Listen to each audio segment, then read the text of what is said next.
I think کہ یہ انف relief ہے. بالکل بیٹر اپرچونٹی ہے یہ. اور اگر آپ آسٹریلیا وغیرہ اپلائی کرتے ہیں وہ 20 to 50% تک اسکالرشپ اویلیبل ہے. اب یہ country to country cost depend کر رہا ہوگا کہ اس کے لیے اسکالرشپ اویلیبل کتنی ہے. ٹھیک ہے. وہ لیکن موسٹلی جو ہے ابھی سپٹمبر انٹیک کے لیے, کچھ کی جون انٹیک کے لیے بھی ہیں. ٹھیک ہے. اچھا, ریلیونٹ فیلڈ کے اندر ہم لوگ جا کے وہاں پہ اپنی اسٹڈیز کنٹینیو کر سکتے ہیں یا فیلڈ بدلنا ضروری ہوتا ہے؟ اگر آپ فیلڈ چینج کرنا چاہیں تو اکارڈنگ ٹو لا چینج کر سکتے ہیں, ایشو نہیں ہے. لیکن یہ ہے کہ جسٹیفکیشن دینی ہوتی ہے. ٹھیک ہے. اس میں یہ ہے کہ اگر آپ اپنی فیلڈ میں جانا چاہیں وہ تو بیسٹ ہے. ٹھیک ہے. اور اگر آپ فیلڈ چینج کرنا چاہیں تو کوئی ایشو نہیں ہے. جسٹ لائک اس طرح ہوتا ہے, میں آپ کو شارٹ میں یہ ایگزامپل دوں. ایک بندے نے جرنل انٹرمیڈیٹ کر لی آرٹس میں, اب وہ کسی مارکیٹنگ کمپنی میں کام کر رہا ہے, فارماسیوٹیکل کمپنیز میں یا کسی ملٹی نیشنل کمپنی میں. اب مارکیٹنگ چونکہ اس کا مینلی فوکس ہے, تو ڈیفینیٹلی جب اس کو نیکسٹ ڈگری اگر وہ کمپلیٹ کرنی ہے تو وہ چاہے گا کہ مجھے مارکیٹنگ ریلیٹڈ ہی بی اے مارکیٹنگ ہو جائے جسٹ لائک, تو وہ اس میں کنٹینیو کرنا چاہے گا. حالانکہ پریویس ڈگری یا بیچلر ڈگری یا انٹرمیڈیٹ ڈگری ڈفرینٹ فیلڈ میں ہوگی. تو یہ اس کو کنسیڈر کیا جاتا ہے, امبیسی کنسیڈر کرتی ہے کہ ایک آدمی جاب کر رہا ہے, کوئی اپلیکینٹ جاب کر رہا ہے, اب یہ نیسسٹی ہے اس کے لیے بیچلر یا ماسٹر ڈگری لینی, اور وہ ریلیونٹ فیلڈ میں رہ رہا ہے تو اس کے چانس اور زیادہ ہو جاتے ہیں, ویزا چانسز بھی انکریز ہو جاتے ہیں کیونکہ اس کی بیس اسٹرانگ ہوتی ہے. ٹھیک ہے. لیکن یہ ہے کہ اگر آپ فیلڈ جا کے چینج کر سکتے ہیں تو اس میں کوئی مذائقہ نہیں ہے, آپ لوگ کر سکتے ہیں. ہاں, آپ نے اس فیلڈ میں اپنی اپلیکیشن اپلائی کی ہوئی ہو, اس فیلڈ میں آپ کا ایکسپیرینس ہو, اب اس میں پریکٹیکل آپ لوگوں نے کیا ہو. اچھا سر, مجھے یہ بتائیں وہاں پر پہنچنے کے بعد کس طرح جاب ہمیں ملے گی؟ کیا آپ جاب لگوا کر دیں گے یا ہمیں اس کے لیے اس جاب کے لیے کوئی ہنر سیکھنا پڑے گا, کوئی کام سیکھنا پڑے گا؟ کیا وہ کام پاکستان سے سیکھنا پڑے گا, وہاں پر جا کے سیکھنا پڑے گا؟ یہ تھوڑا سا بریف کر دیں. فرسٹ آف آل تو یہ میں کلیئر کر دوں کہ بیسیکلی جاب کی رسپانسبلٹی ہماری نہیں ہوتی, کسی کنسلٹنٹس کی تھرو آؤٹ دا ورلڈ نہیں ہوتی, پاکستان سے نہیں. ایون آپ انڈیا سے اپلائی کر رہے ہیں, فلپائن سے اپلائی کر رہے ہیں, کیونکہ ہمارا آفس تو لنڈن میں ہے نا, تھرو آؤٹ دا ورلڈ ہمارے پاس اپلائی کرتے ہیں, اسٹوڈنٹس آتے ہیں, تو وہ تو اپلائی کر رہے ہوتے ہیں. تو کہیں بھی سے اپلائی کریں گے تو آپ کو پارٹ ٹائم ورک الاؤ ہوتا ہے, تو اس میں آپ کو جاب خود ہی سرچ کرنی ہوتی ہے. نارملی جاب آپ کو اگر آپ کی ایکسپرٹیز ہیں جن فیلڈ میں ریکوائرڈ ہیں تو جاب میجر ایشو نہیں ہوتا. تو وہاں پہ آپ جاتے ہیں تو نارملی جاب سرچ کرتے ہیں تو آپ کو سی ویز آپ ہوتی ہیں آپ کے پاس, تو وہ جاب آپ کو مل جاتی ہے نارملی. ٹھیک ہے. اچھا, مجھے اس کے بعد یہ بتائیں کہ وہاں پر پہنچنے کے بعد یونیورسٹی میں ایڈمیشن لینے کے بعد جاب بھی ہو گئی, اس کے بعد سب سے مین بڑا پرابلم آپ کے پاس آتا ہے لینگویج کا. کیا لینگویج کا کورس یہاں سے کرنا ضروری ہے یا وہاں پر جا کے آپ کو کرنا پڑتا ہے؟ اچھا, اس میں یہ ہے نا کہ لینگویج کا وہاں پہ کوئی میجر ایشو نہیں ہوتا. اچھا, میجر ایشو نہیں ہے. ریزن اس کی یہ ہے کہ یہاں پہ ہمارے پاس, میں برٹش کونسل کا ممبر بھی ہوں. اچھا اچھا. تو آرٹس کی کلاسز ہم کنڈکٹ کراتے ہیں. جب یہاں سے آپ کو ویزا اپلائی ہوتا ہے جو جن کی نیٹو لینگویج انگلش ہے, تو وہاں اگر آپ اپلائی کر رہے ہیں تو وہ آئلٹس کا ٹیسٹ ریکوائرڈ کرتے ہیں فرسٹ آف آل. تو وہ یہاں سے ہم نے آلریڈی پریپریشن کی ہوتی ہے, آئلٹس کا ٹیسٹ ہمارے پاس ہوتا ہے. کچھ کنٹریز میں اگر آئلٹس ریکوائرڈ نہیں ہے تو وہ ٹیسٹ کنڈکٹ کر لیتے ہیں, تو اس کی بھی پریپریشن ہم نے کرائی ہوئی ہوتی ہے اپلیکینٹس کو. تو وہ پھر اس طرح لینگویج بیریئر نہیں رہتا, وہ آلریڈی یہاں ہی سے اتنا لرن کر جاتے ہیں, وہاں وہ ان کو کوئی ایشو نہیں ہوتا. صحیح. اچھا, آئلٹس کی آپ یہاں پہ باقاعدہ کلاسز لیتے ہیں اسٹوڈنٹس کی اٹک میں؟ جی الحمدللہ 2004 سے ہم نے اسٹارٹ کی ہوئی تھی. تو ابھی ہمارے ڈفرینٹ بیچز ہیں, تو ہمارے جو پروفیسرز ہیں ان کو 20 ایئر ایکسپیرینسز ہیں. ایون کو ابھی مارننگ ٹائم میں وہ یونیورسٹیز میں ہوتے ہیں, ایوننگ ٹائم پہ وہ ہوتے ہیں, مارننگ ٹائم پہ ہمارے سپریٹ ٹیچر ہیں.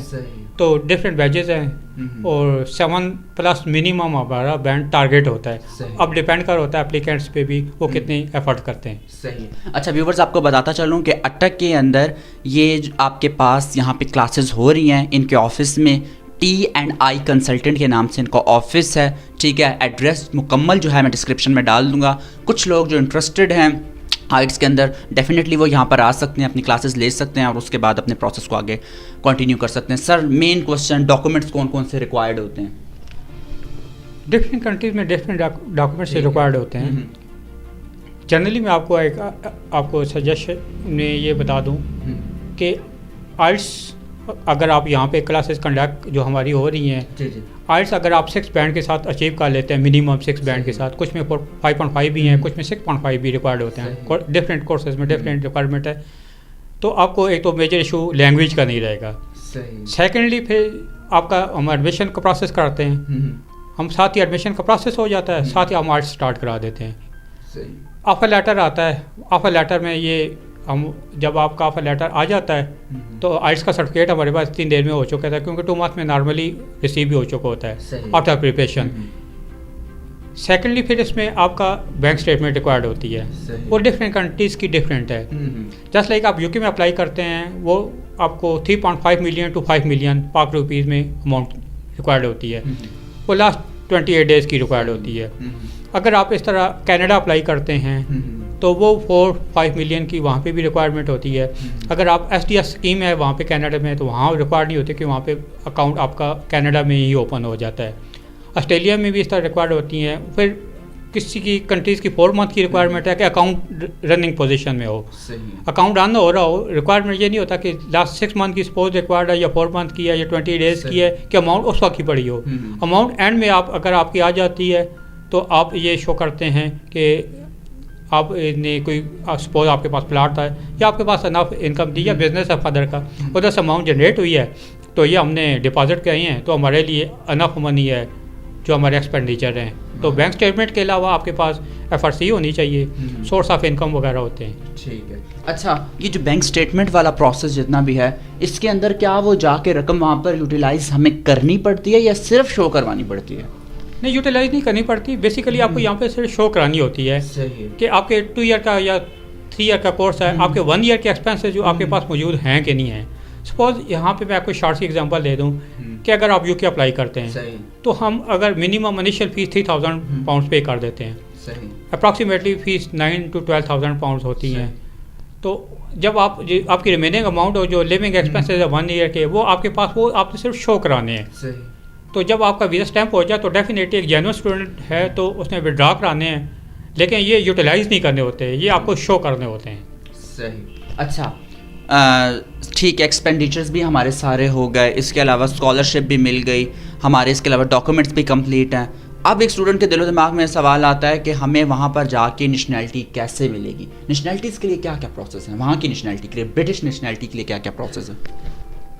ڈفرینٹ پروسیس ہیں. اگر وہاں پہ جاتے ہیں, ابھی آپ یو کے اپلائی کرتے ہیں, صحیح, تو یو کے اپلائی کرنے کے لیے ابھی انہوں نے آفٹر 10 ایئر بین ابھی ایگزام کیے ہیں. پہلے 10 ایئر تک آپ کو پی ایس ڈبلیو جسے ہم کہتے ہیں پوسٹ اسٹڈی ورک, وہ آفر نہیں کر رہے تھے. 2021 سے انہوں نے اسٹارٹ کیا ہے کہ جو اسٹوڈنٹ 2021 میں ڈگری کمپلیٹ کریں گے, چاہے بیچلر ڈگری ہے, ماسٹر ایم فل ہے, پی ایچ ڈی ہے, تو ان کو پوسٹ اسٹڈی ورک 2 ایئر کے لیے آفر کر لیا جائے گا. تو 2 ایئر یہ کہ آپ جب آپ پوسٹ اسٹڈی ورک میں سوئچ کرتے ہیں تو آپ کو جاب آفر اگر وہاں سے آپ کو آفٹر 2 ایئر ہوتی ہے تو آپ ویزا ہی سوئچ کرا لیتے ہیں. اس طرح کنٹینیو کرتے ہیں تو آپ کے چانسز انکریز ہو جاتے ہیں. سیکنڈلی کچھ ہوتے ہیں کہ کچھ میریجز کیسز میں بھی ہو جاتے ہیں, کنورٹ کرا لیتے ہیں, کچھ کی میریجز ہو جاتی ہیں. تو ڈفرینٹ پروسیس ہیں. اگر آپ یو کے علاوہ کینیڈا میں جاتے ہیں تو وہ بھی آپ کو ورک پرمٹ ایشو کر دیتے ہیں. ورک پرمٹ کے بعد آپ کو پی آر اپلائی کر لیتے ہیں. صحیح.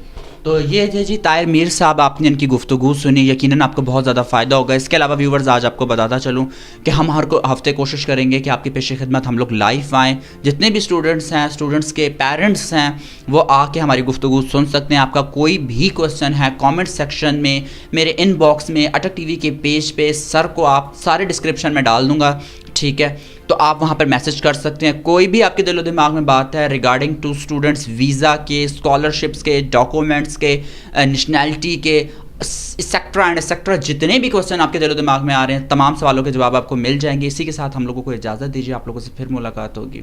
تب تک کے لیے اللہ حافظ.